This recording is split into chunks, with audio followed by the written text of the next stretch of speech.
Hola, ¿qué tal? Bienvenidos a Espectacular. Ya sé yo que habéis hecho los deberes y en la semana de cine habéis ido a disfrutar de grandes películas durante los días laborales. Pero hay que deciros que el viernes se ha reanudado y también se ha renovado la cartelera. Por eso estoy aquí para presentaros grandes películas, como por ejemplo una protagonizada por Stephen Dorff, Carlos Bardem y Alberto Amán. Con ellos comenzamos porque son los protagonistas de La Deuda. Lo importante de esta película, creo que lo que cuenta, es que cuenta de una manera muy amena algo que va a ser muy reconocible para todo el mundo. Desde lo local, desde una cosa muy peruana, un valle en los Andes y un despacho en Wall Street, cuenta una historia muy universal, que es cómo las decisiones aparentemente inocuas, quizá legales, pero desde luego inmorales, de unos tipos en un despacho de Wall Street, cambian o destrozan la vida de alguien, de un campesino en un valle de Perú. Y la película permite ver el recorrido de esa causa y hasta ese efecto, ¿no? Verlo, ponerle cara a estas abstracciones que siempre nos ven en los mercados. Bueno, los mercados son señores con nombres y apellidos que tienen despachos en Wall Street, en la City de Londres, en la Castellana, en los Champs-Élysées.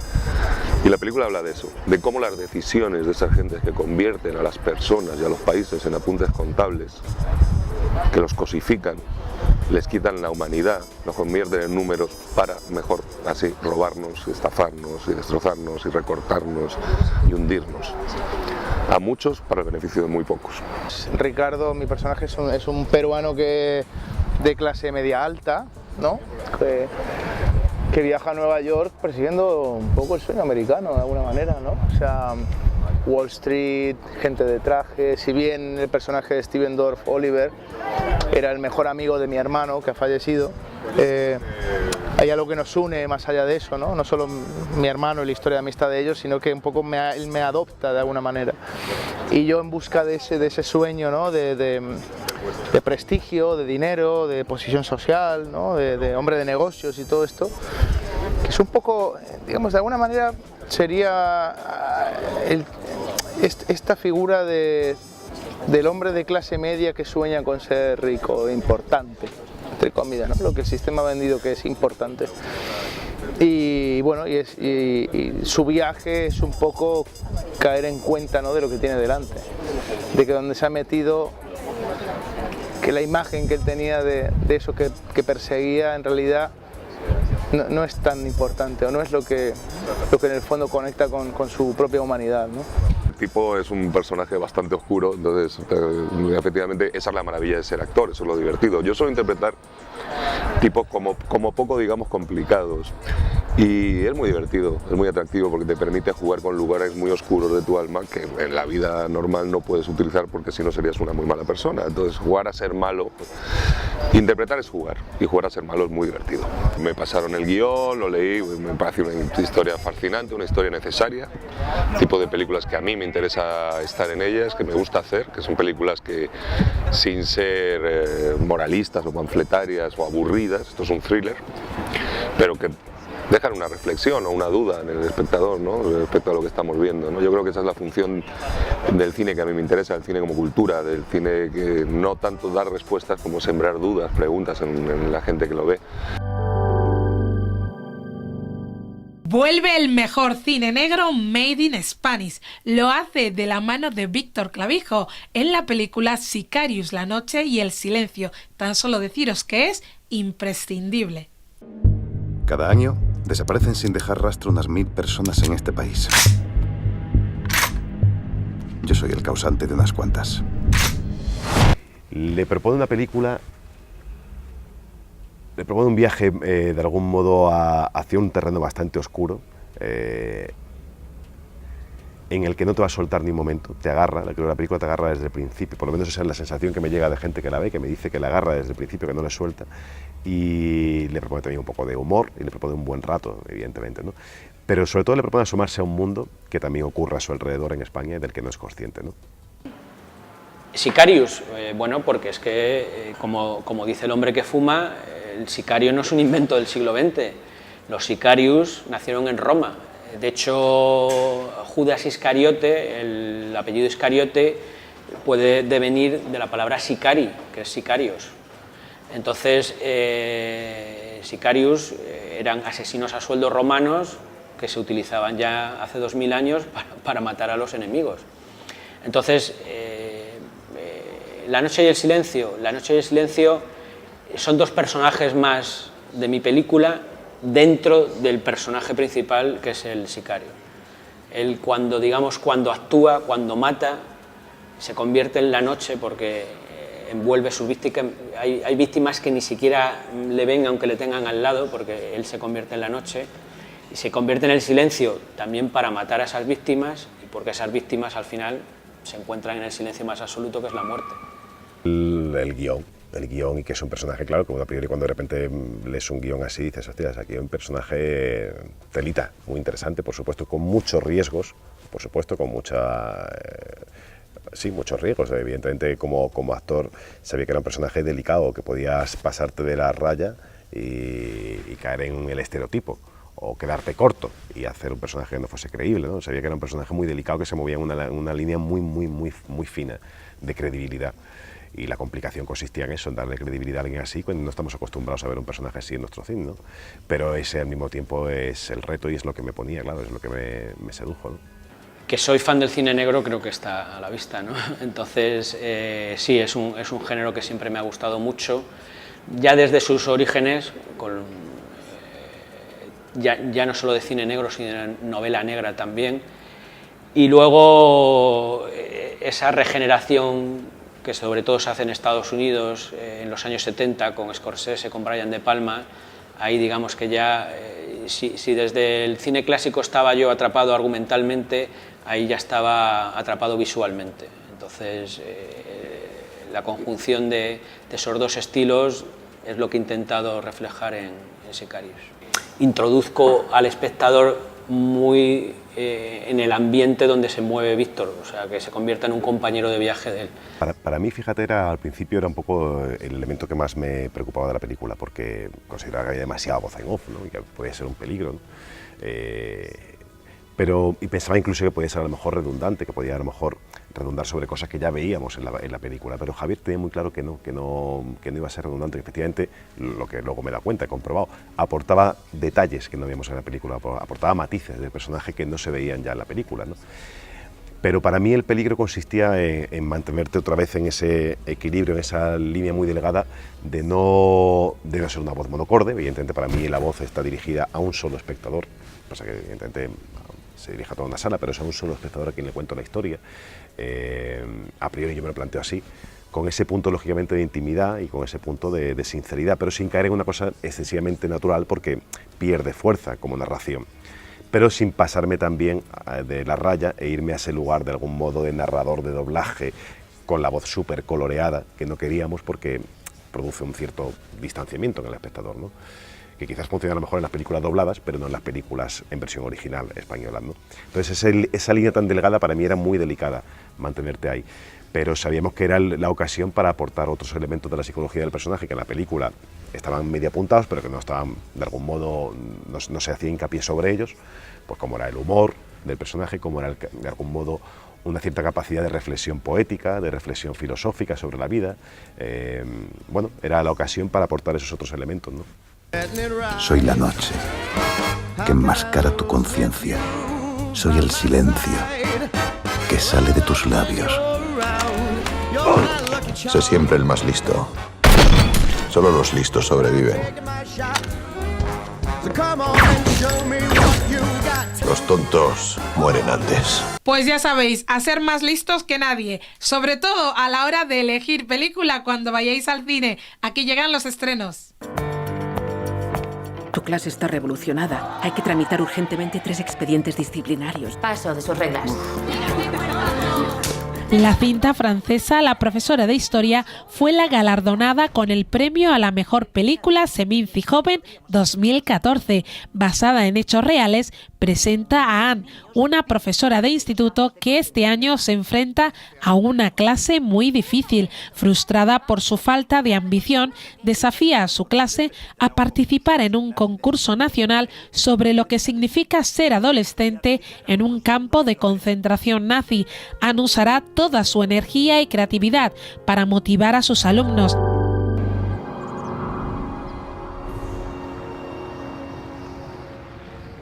sé qué vais a hacer con la cena. Voy a comprar un pastel. ¿Solo vais a cenar un pastel? Vamos a cenar macarrones. Tenemos restos, los pondremos encima del pastel. Será una cena alucinante. No tenían helado de chocolate, así que... ¿Cass?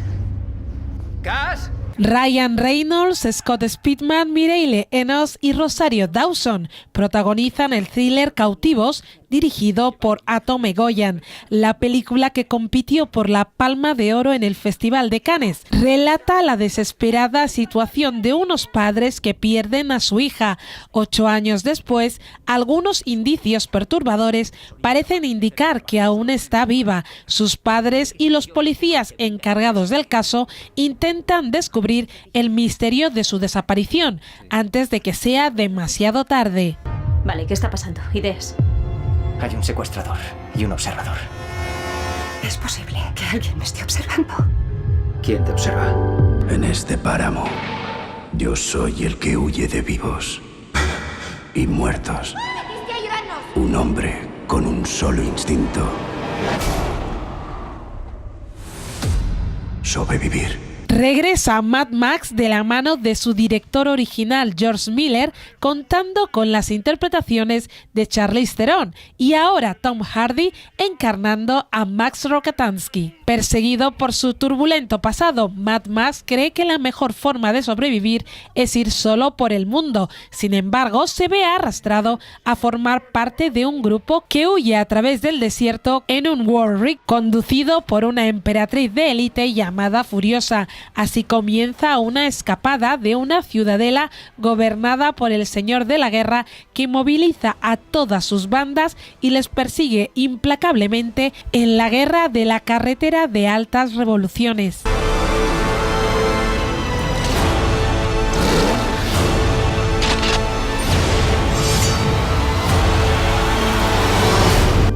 ¿Por qué el precio es tan bajo, señor Campbell? Yo me crié en esa tierra.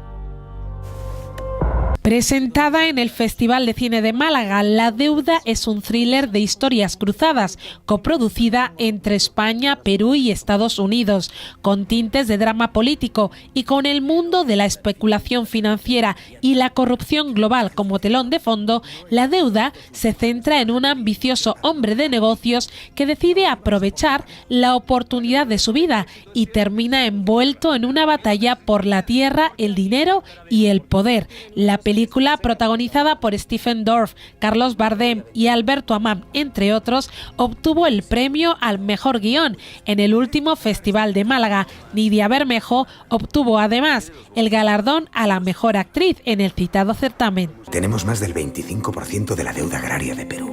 Es impresionante. ¿Qué es lo que pensaban? ¿Que Union Global no continuaría adquiriendo bonos? Como ministro de Finanzas, cometería un grave error si no tiene a punto lo que nos debe el miércoles a última hora. Cada año desaparecen sin dejar rastro unas 1000 personas en este país.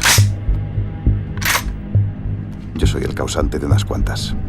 Un magistral Víctor Clavijo protagoniza Sicarius, La Noche y El Silencio, un thriller que se sumerge de lleno en el cine negro para contar la historia de un asesino a sueldo que se ve inmerso en una peligrosa espiral de violencia, corrupción y mentiras. Cuando no puede realizar el encargo de asesinar a una mujer embarazada, el sicario protagonista inicia una carrera contrarreloj para acabar con quienes le han contratado, pues sabe que en su profesión quien no termina el trabajo está muerto. ¿Por qué haces todo esto? Por dinero. Matar lo puede hacer cualquiera. Lo difícil es convertirse en un asesino. Laura era mi mejor amiga. Estaré aquí toda mi vida para velar por tu hija, Lucy, y por su padre, David. La nueva película de François Ozon, Una nueva amiga, llega a la cartelera. Una nueva amiga tiene como protagonista a Claire. Al fallecer su mejor amiga, cae en una profunda depresión, pero un sorprendente descubrimiento en torno al marido de la amiga le devolverá las ganas de vivir. La película es una adaptación libre de un relato de Ruth Rendell. No puede durar, David. Es una locura. Tu clase está revolucionada. Hay que tramitar urgentemente 3 expedientes disciplinarios. Paso de sus reglas. ¡Déjame en paz ya! ¡No me hables más, te he dicho que basta!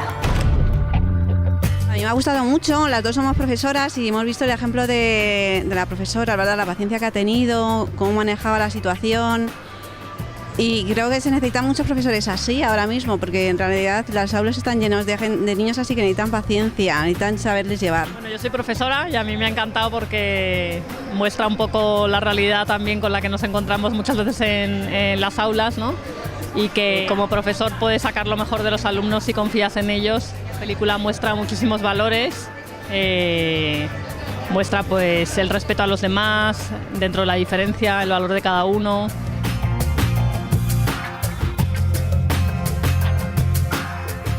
Excelente, merece la pena verla. Sí. Te deja un poquito conmovido y te das cuenta de lo que ha pasado. A mí me ha parecido una película muy bonita. Como dice el director, aquí hay 29 religiones distintas en el mismo colegio. Eso está pasando ahora mismo en todo el mundo. Entonces me parece una película muy actual.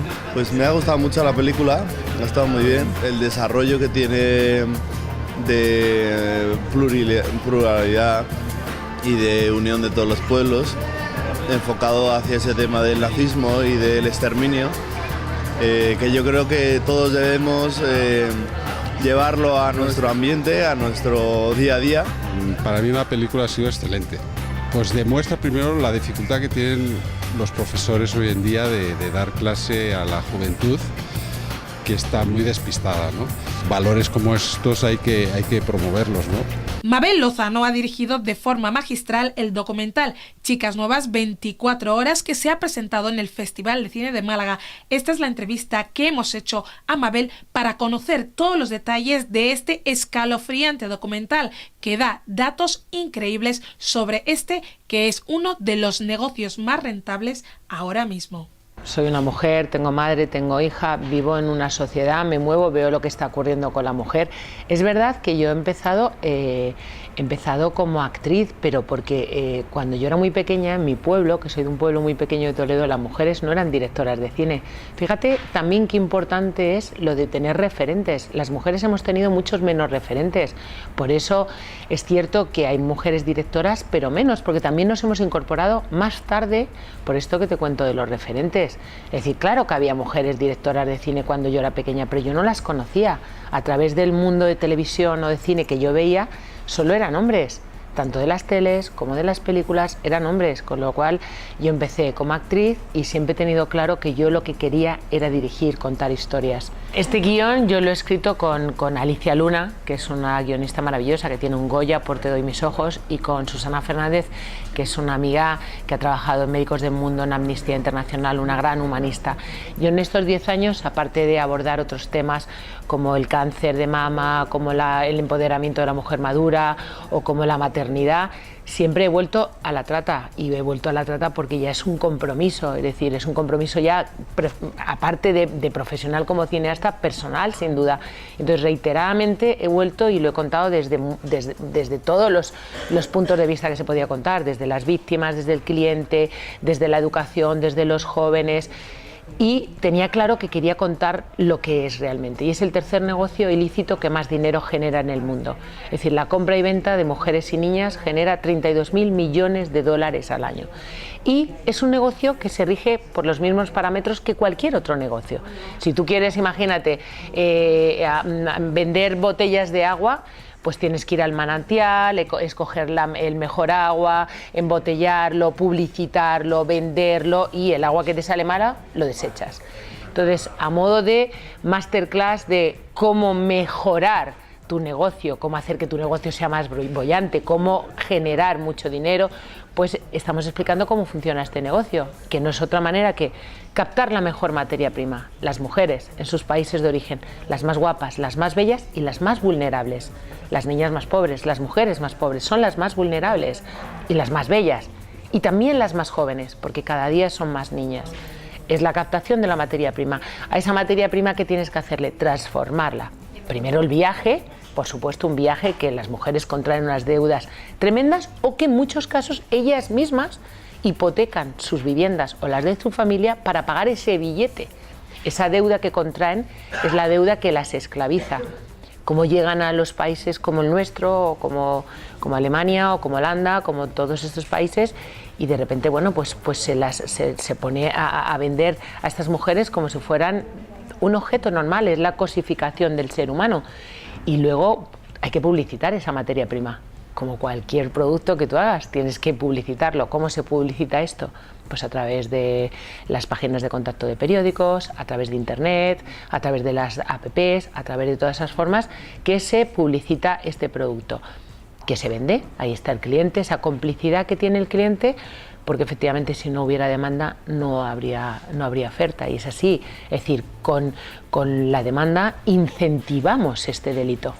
Cada vez que muchos hombres dicen cada vez niñas más jóvenes, cada vez niñas de diferentes nacionalidades, cada vez niñas más exóticas, cada vez, pues eso incentiva muchísimo el que se capten esas mujeres en sus países de origen. Y luego, pues es un producto desechable. Cuando ya se la ha explotado, ya no vale, o se ha enfermado, o se ha quedado embarazada, o tiene sida, cáncer, etcétera, se la desecha, se la tira, ya no vale para nada. En muchos países se las mata, en muchos países, como en Perú, se las tira al río. Y en muchos países como el nuestro, bueno, pues cuando ya se las ha explotado, ya se ha sacado todo lo que tenía que sacar del cuerpo de una mujer o una niña, se la desecha sin más.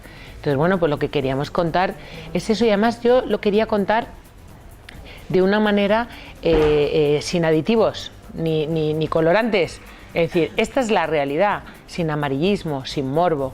Pues sí, porque me da la gana. Ahora o nunca os pongo el tráiler de la que va a ser la película más taquillera del verano. Nos vemos la semana que viene aquí en Espectacular. Ahora o nunca. ¿Qué significa para vosotros esta boda? Esta boda es el copón. ¿Pueden decir copón? ¿Cómo lo ves? Mal. Una boda en invierno en esa Gran Bretaña húmeda. Oye, ¿habéis traído los pasaportes y todo eso? ¿Alex? Todos los vuelos han sido cancelados. Huelga indefinida. Pero si está todo planificado, no se puede cancelar. Vamos a coger el coche de mi padre y nos vamos a ir hasta Marsella. Y allí cogemos un vuelo hasta Londres. Mañana no boda. O sea, lo que es el ahora, lo que es el now, ¿eh? Stop in the name of love. Que dice que han cerrado todos los aeropuertos de Londres y que este avión lo mandan ahora para Ámsterdam. No puedo ir a Ámsterdam. Me tiro. Que me hago un Melendi, señorita. Ha habido un imprevisto. Otro.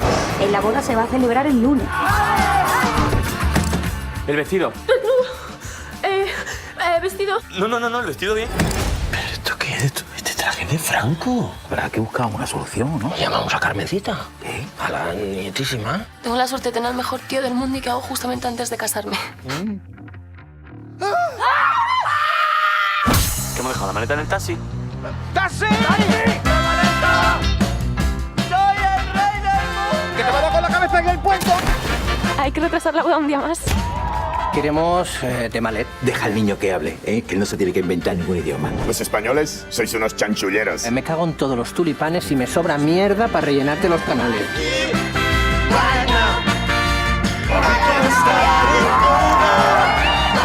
¡Que me soltéis!